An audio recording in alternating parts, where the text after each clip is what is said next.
En otro tema, la salud de una población es clave para el desarrollo y además es responsabilidad de un Estado ofrecerla de calidad.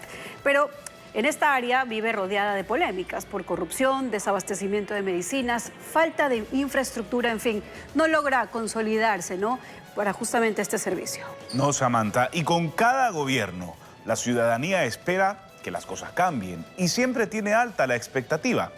El nuevo ministro de Salud es Franklin Encalada, médico cirujano. Trabajó 18 años en el área de cirugía oncológica del Hospital Teodoro Maldonado Carbo. Es máster en Dirección y Gestión Sanitaria por la Universidad de La Rioja. Ha escrito varios libros, entre ellos Manual de Prácticas en Hospitales. Cuenta con una amplia experiencia en el servicio privado y al público lo conoce muy bien. Lenin. Fernando, Samantha, le damos los buenos días a Franklin Encalada, ministro de Salud. Bienvenido a Contacto Directo, ministro. Buenos días, Lenín. Buenos días a la ciudadanía.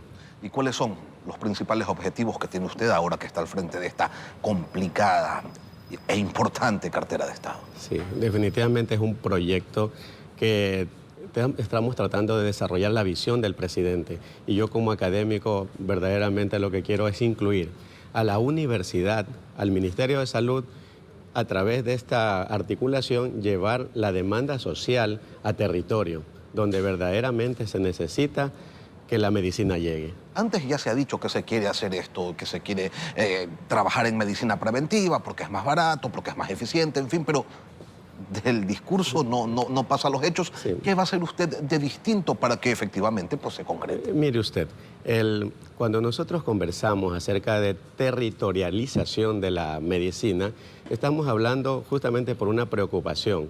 Queremos pasar del estado curativo al estado preventivo y ese es un discurso que quizás ya lo he escuchado antes. Pero ¿cómo hacerlo? Identificando. Nosotros sabemos que cerca del 60% del presupuesto de salud solamente se gasta en enfermedades crónicas, en atender las patologías con comorbilidades que presenta la ciudadanía. ¿Cómo evitarlo?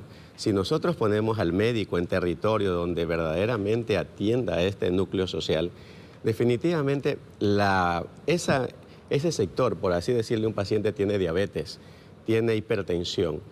Si nosotros a ese paciente lo atendemos en el lugar donde se presenta la demanda, en ese sitio vamos a desarrollar, primero, que no llegue al centro hospitalario directamente para tratarse una patología que se la pudo haber evitado en territorio. Si nosotros colocamos los médicos y hemos establecido ya que existe una brecha de estos médicos, por ejemplo, la especialidad de médico comunitario y familiar. Solamente en el país tenemos cerca de 1.800 de estos médicos, pero necesitamos cerca de 7.000, o sea, la brecha son de 5.000. Entonces hemos articulado ya con las universidades justamente el desarrollo de estas especialidades, que es la demanda que requiere el país. Ahora, una cosa es lo que demanda el país y otra cosa es la plata con la que cuentan ustedes para alcanzar a cubrir esa demanda. ¿El presupuesto que tiene hoy el Ministerio de Salud es suficiente para alcanzar esos objetivos que ustedes han planteado? O sea, el presupuesto nunca va a ser suficiente. Siempre vamos a requerir más presupuesto porque tenemos muchas ideas para construcción de hospitales, para equipamiento, para abastecimiento, pero tenemos que trabajar con lo que tenemos. Mire por ejemplo, lo que usted dice, tenemos que trabajar con lo que tenemos. ¿Cuánto tienen hoy para inversiones, por ejemplo? Para inversiones en la actualidad, nosotros tenemos un periodo. En el 2023 el presupuesto de salud fue de 3.050 millones y para inversiones fueron cerca de, si mal no lo tengo el número, son 220 millones en inversión. Pero esto es un plan que se va ejecutando de acuerdo a cómo se va desarrollando los problemas temáticos de salud del país. Actualmente estamos esperando en enero, posiblemente a más tardar febrero, ya el desembolso por el Ministerio de Finanzas del nuevo presupuesto para ejecutarlo. Pero no queremos pasar esperando el presupuesto. De hecho, ya he tenido en estos 25 días que llevamos, creo, en el cargo, ya hemos tenido algunas reuniones porque no solamente se trata de finanzas, se trata de ser creativos, presentarle una propuesta al país. ¿Cuál sería la propuesta? Me he reunido ya con los miembros de la Organización Mundial de la Salud, OPS, Banco Mundial, muchos consulados han ido a presentar su respaldo quizás y su apoyo, porque más del respaldo me interesa a mí el respaldo económico con los que puedan aportar estas instituciones Inclusive los alcaldes de esas ciudades, voy a hablar de aquí del alcalde de Ibarra, El Oro, estuve en Galápagos, donde ya pudimos apreciar el territorio donde queremos hacer los nuevos hospitales con la ayuda de estos GATS. Ok, perfecto. Y establezcamos una diferencia. Luego de estas reuniones, ministro, usted ya tiene claro entonces cuáles son los objetivos. Los deseos están claros, ¿no? Tener un mejor sistema de salud, que haya pues siempre abastecimiento de medicina, tener muchos hospitales que estén muy bien equipados. Ese es el deseo. Los objetivos. En diciembre del 2024, si usted sigue como ministro y estará pues aquí sentado, nos contará que se ha cumplido con qué. Los objetivos, y básicamente es la visión que tiene nuestro presidente, y eso se lo quiero dejar claro a la ciudadanía. Pero dígame dos Vamos a querer dos cosas concretas. Vamos a tener, primeramente, un sistema de salud en la cual el proceso de legalidad con la cual hace usted una compra, la honestidad de cada uno de los funcionarios, va a ser el primer incentivo para el ahorro del país. Tengámoslo claro con la ciudadanía. Estas dos palabritas, la legalidad y la honestidad, le van a significar un ahorro importante para el país. ¿De cuánto? Recordemos lo que dice. ¿Lo tienen previsto? Pero por supuesto, usted sabe que ¿qué es lo que pasa comúnmente en un proceso? En un proceso está acostumbrado, y es una costumbre pensar que el que hace el proceso necesita un porcentaje. Y eso definitivamente del país, no tengo la cantidad, pero eso el país debe saber que aquí, en el gobierno del presidente Daniel Noboa, eso es imposible de que ocurra. Y si ocurre, vamos a tratarlo de detectar a tiempo para que justamente ese funcionario no forme parte de esta cartera. Se va a meter con las mafias usted. Definitivamente nos toca ponernos el país en el hombro, Lenín. Y si estamos comprometidos con esto, vamos a tener que quitarle quizás el área de confort a alguien, ¿no?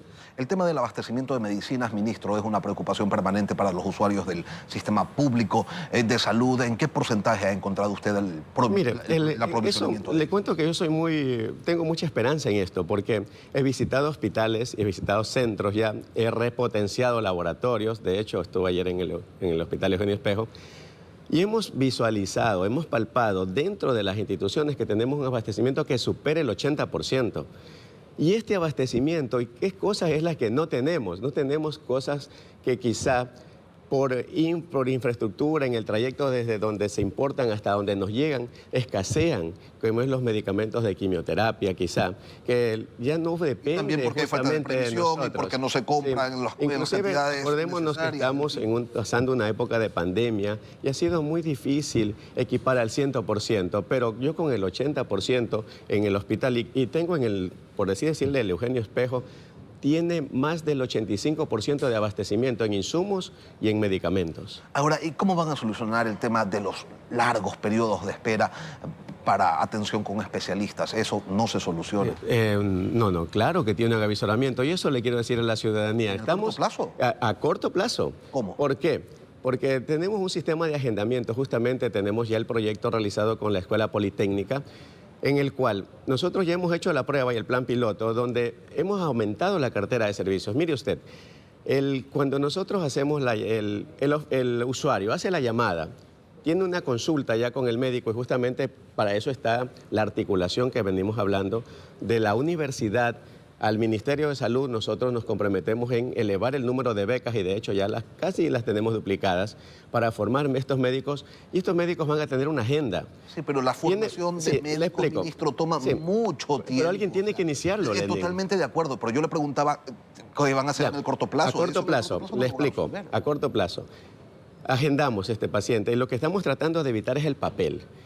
¿Por qué? Porque nos hacen, ¿cuál es lo común? Viene el paciente por darle un diagnóstico de una hernia del ombligo. Le hacen una hojita de transferencia para el hospital. Esa hojita, primero que a veces no entendemos la letra. Segundo, se le deteriora en el camino, se le pierde al usuario, se pierde. Entonces, ¿qué es lo que queremos? Que exista un articulado en una historia clínica informática en la cual el médico detalla lo que tiene el paciente y pasa al hospital. Lo mismo si se lo ponen en una hoja o en una computadora y le dan la cita para dentro de 6 meses, ministro. Aquí el problema es el tiempo, no el proceso. El tiempo, ¿cómo acortamos los tiempos? Siendo más ágiles en nuestra respuesta. ¿Cómo lo hacemos? Teniendo al profesional. Lo que no queremos es que el paciente con diagnósticos que no corresponden a un hospital de nivel 2 o nivel 3 llegue. Entonces, por eso hacemos la medicina de territorio, justamente para evitar ese ese proceso y ese alargamiento en la consecución de una cita de un usuario. ¿Con qué deudas ha recibido usted esta cartera de Estado? ¿Cuánto están debiendo?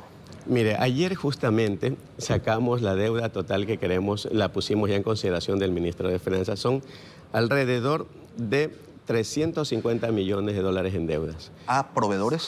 No, eso equivale a un rubro entre todas las instancias que tienen algún negocio con el Estado. Hablando, entonces, las deudas, le explico esto, mire, solamente en dializadoras mensualmente gastamos 11 millones y medio de dólares. 11 millones al mes solamente en pacientes que se hacen diálisis en los centros particulares. Y resulta que, si usted me pregunta a mí, ¿a quién nomás le debe? Le debo a la Junta de Beneficencia, a Solca, a las dializadoras. Entonces, es un conglomerado del cual ya tengo una deuda, pero que ya no está en mi campo. Yo lo que veo es cuánto debo y les pongo al Ministerio de Finanzas para que ellos vean la factibilidad de desembolsar la cantidad que ellos consideren que podemos hacerlo para poder seguir trabajando y no me cierren estas instituciones, porque lo terrible para mí sería es que empiecen estas instituciones a cerrarme los locales y no poder ofertar la medicina en esos lugares. El Ministerio de Salud había determinado la necesidad de contratar a 1.024 especialistas y a casi 800 médicos familiares en el 2024. ¿Sí va a tener la plata para ello, ministro? Sí, mire, justamente la visión del presidente es llevar la medicina a territorio y estos son los médicos que lo hacen. Definitivamente, acordémonos que el médico familiar no va solo, el médico familiar va con una enfermera y para lo cual también a las licenciadas les quiero decir que ya están las becas para especialidad en las licenciadas, porque quizás este es un ministerio que lo piensa, verdaderamente lo vive. La licenciada es una parte fundamental del proceso de salud. Entonces, el médico, ¿cómo va el médico comunitario al territorio? Va acompañado de una enfermera y de un técnico que hace medicina en salud del territorio. Él conoce cómo está su comunidad. Y justamente este médico que se llama TAPS es una persona que la formamos en una universidad. Después de ser bachiller, tiene un título de tercer nivel y son los ojos del Ministerio de Salud en la comunidad.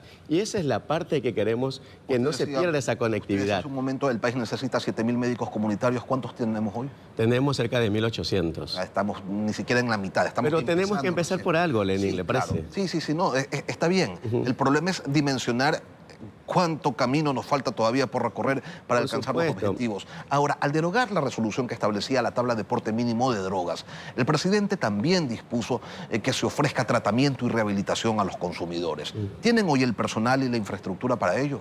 Por supuesto. El Ministerio de Salud, antes de que se derogue la tabla de drogas, ya tenía un proceso de inversión. De hecho, en el 2023 se han invertido cerca de 200 millones de dólares en más de 400 campañas de prevención del uso para personas que tienen el problema de adicciones, tanto de alcohol y drogas. Ahora, ¿cuántas clínicas de rehabilitación hay en el país, ministro, para personas? Le explico. El Ministerio de Salud como tal, a través bueno, esto fue un acierto del presidente al derogar la tabla por el fenómeno de tolerancia a las drogas, que en algún momento debemos tener otro espacio para explicarlo, pero si usted me pregunta a mí, ¿cómo está el Ministerio de Salud para estos pacientes? Les puedo contar. Tenemos 111 hospitales habilitados con camas hospitalarias esperando por estos pacientes.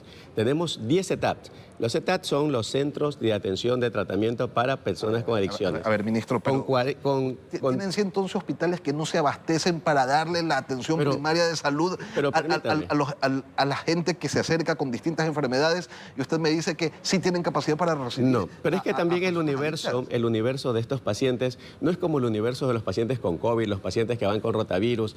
Es un universo diferente, es menor. Y nosotros lo que hemos hecho es, a partir de la tabla de consumo, es habilitar los hospitales para poder tener a estos pacientes. Acordémonos que no todos los pacientes van a entrar en un hospital. Los pacientes van a entrar en un tratamiento, que el tratamiento lo determina el médico psiquiatra, el médico psicólogo, el trabajo social, el terapista ocupacional. Él va a determinar, ¿este paciente va a tratamiento o no? No todos ingresan. ¿Y si hay el número suficiente de psiquiatras, de psicólogos? Tenemos alrededor, mire, en el año 2023 se contrataron 160 profesionales extra. Ahorita hemos contratado 171 más para reforzar justamente estos sistemas de salud. Para decirle algo más, nosotros tenemos 66 AIS, que son los centros de atención ambulatoria intensiva para atender a estos pacientes. Tenemos 10 ETAT con 40 camas para recibirlos si es que necesitan internación. Y los 111 hospitales que están habilitados justamente, si los necesitan ingresar, se ingresarán. Y si no, van a tener tratamiento ambulatorio. Pero acordémonos que el tratamiento integral de estos pacientes que tienen problemas de adicciones no es solamente tratamiento médico. Ellos necesitan un escenario en el cual se confluya, se articulen diversas disciplinas, empezando por la familia, el entorno. El médico quizás sea el acompañante de ellos, ¿sí? Pero más influye la familia, el entorno, el medio donde se desarrolle. Eso creo que es fundamental para que esto se pueda dar y tenga efectos positivos, como usted bien lo dice, efectos positivos, y sí tenemos la infraestructura para darles la atención. Ministro, se nos quedan un montón de temas, pero así como en su caso, en el caso del Ministerio de Salud, les pasa con el presupuesto, a nosotros acá también el tiempo nos resulta escaso. En todo caso, le deseo éxitos en su gestión y dentro de poco estaremos encontrándonos nuevamente para que nos cuente cómo han avanzado las gestiones en este ámbito trascendental para la República como lo es la salud. Muchas gracias a la ciudadanía. Mi mensaje final sería de esperanza. Hay una oportunidad en este nuevo gabinete, ¿sí? Y el deseo de trabajar por el bien del país y con honestidad, como le he dicho siempre, creo que el país tiene una oportunidad de salir adelante. El nuevo Ecuador lo construimos ahora. Franklin Encalada, ministro de Salud, gracias por acompañarnos hoy aquí en Contacto Directo.